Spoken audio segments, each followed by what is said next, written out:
Hello dear viewers, हम noun और pronoun की सीरीज़ में चल रहे थे। जैसा कि आपको पता है कि हमने नाउन के पूरा सेशन हमने डिटेल्ड वीडियोस पे बना चुके थे।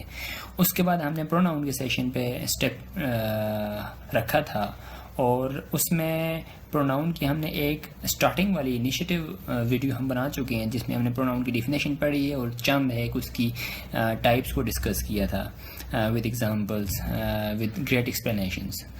आज हम एक बहुत ही इंटरेस्टिंग टॉपिक की तरफ जा रहे हैं, जो है हमारे पास यूजेस ऑफ प्रोनाउन इट।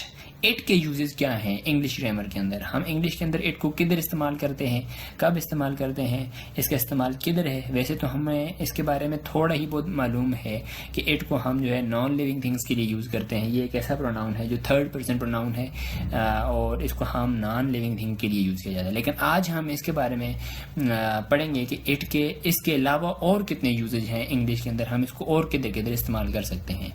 तो बने रहिएगा साथ। Inshallah, this video will be helpful for you. You will be you will be learning something new. चलिए स्टार्ट करते हैं। तो हम इट को इस्तेमाल करते हैं ऐसी चीज़ों के लिए जिनकी लाइफ नहीं है, जो लाइफ लेस हैं, which are non living thing. पहला यूज जो कि हम ऑलरेडी जानते हैं, फॉर थिंग विदाउट लाइफ, जैसा कि here is your book, take it away. अब यहाँ पर हमने बुक के लिए इट का इस्तेमाल किया, टेक इट अवे, इसे लीजिए। हाँ, इट को हमने बुक के लिए इस्तेमाल किया क्योंकि बुक एक लाइफ लेस थिंग है, जिसके पास लाइफ नहीं है, जो नॉन लिविंग थिंग है। हाँ, तो हम इट को एक तो इस्तेमाल करते हैं ऐसी चीज़ों के लिए जो लाइफ लेस हों, जो नॉन लिविंग थिंग्स हों। तो एक इस्तेमाल तो ये है। नंबर 2, एनिमल्स के लिए भी हम इसको इस्तेमाल करते हैं, लेकिन जब हमने किसी एनिमल की हमने सेक्सेस ना बतानी हो, हमने उनकी सेक्स ना बतानी, उनकी जेंडर ना बतानी चाह रहे हो, चाहे कि वो मेल वाला एनिमल है या फीमेल वाला एनिमल है, अगर हम ये ना बताना चाह रहे हो और एक जनरल सी बात कर रहे हो, तो then we have to use it.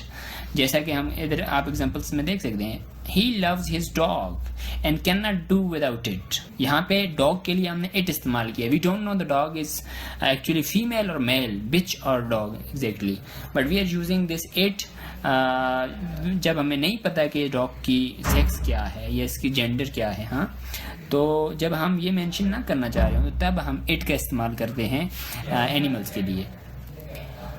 Next है जी, इट का यूज़ हम करते हैं चाइल्ड के लिए, बच्चों के लिए, यंग चाइल्ड के लिए। जब हम उनकी सेक्स ना मेंशन करना चाह रहे हो तो उस वक्त भी हम इट का इस्तेमाल करते हैं। जैसा कि आपको यहाँ पे एग्जांपल में देख सकते हैं, when I saw the child it was crying, when I saw the child it was crying. जब मैंने बच्चे को देखा तो वो रो रहा था। यहाँ पर अब चाइल्ड बेबी अब मेल है या फीमेल है, वी डोंट नो। यहाँ पर इट उसको रेफर कर रहा है, उसके लिए हमने इस्तेमाल किया है।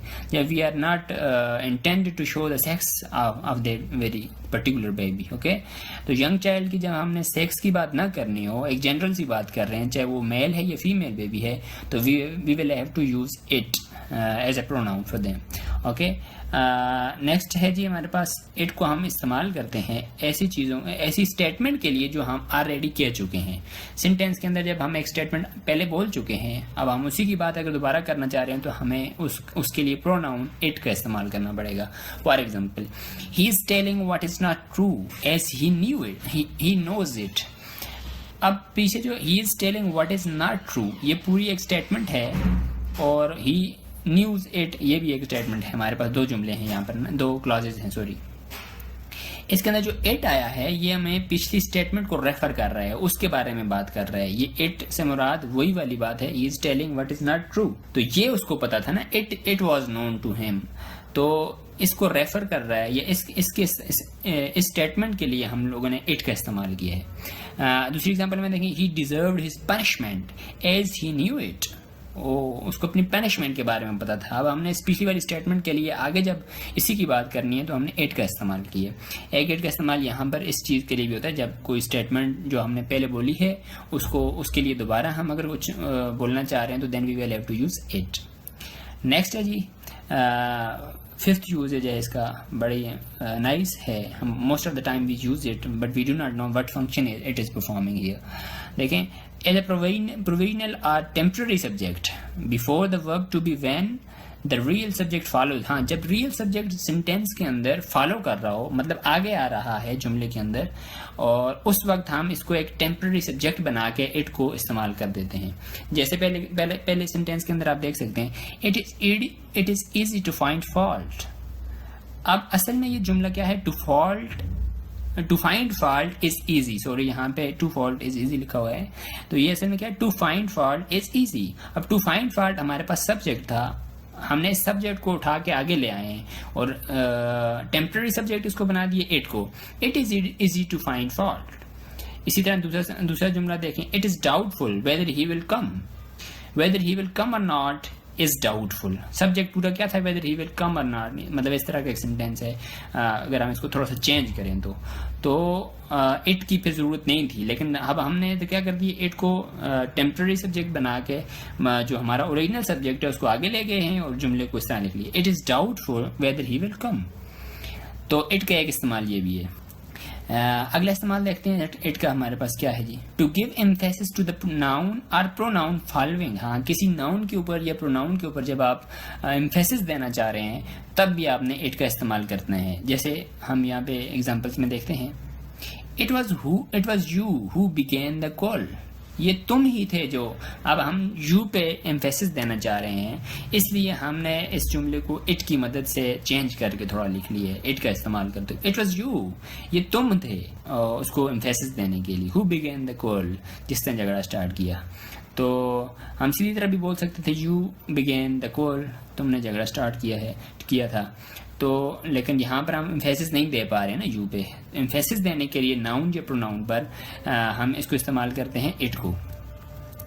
यहाँ पे नीचे बहुत सारे एग्जांपल्स हैं, you can see the usages of it as emphasizing noun and pronoun. Next use की तरफ बढ़ते हैं जी, as an indefinite nominative of an impersonal verb, हम इसको इनडेफिनेट नॉमिनेटिव के तौर पे भी इस्तेमाल करते हैं। एग्जांपल में देखते हैं, जैसे इट रेन्स, यहाँ पे ये जो वर्ब है इम्पर्सनल वर्ब है ना, इम्पर्सनल वर्ब से मुराद यानी ये कोई पर्सनल एक्शंस नहीं शो करते पर्सन के। रैन अब खुद होती है, ऑटोमेटिक एक्शन है, एक इंसानी एक्शन नहीं है। इट स्नोज, बर्फ का होना एक इम्पर्सनल वर्ब है।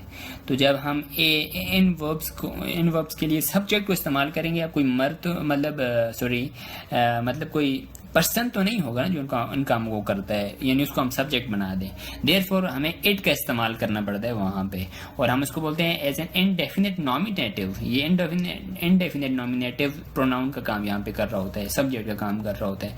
It rains, it snows, it thunder, जब हमारे पास इम्पर्सनल वर्ब्स आ जाएं तो याद रखें उनके लिए हमने सब्जेक्ट किसको इस्तेमाल करना है, इट का इस्तेमाल करना है। नेक्स्ट देखते हैं जी, in speaking of the weather और द टाइम, हाँ वेदर के बारे में बात कर रहे हैं, टाइम के बारे में बात कर रहे हैं, तो आपने फिर भी क्या करना है, इट का ही इस्तेमाल करना है।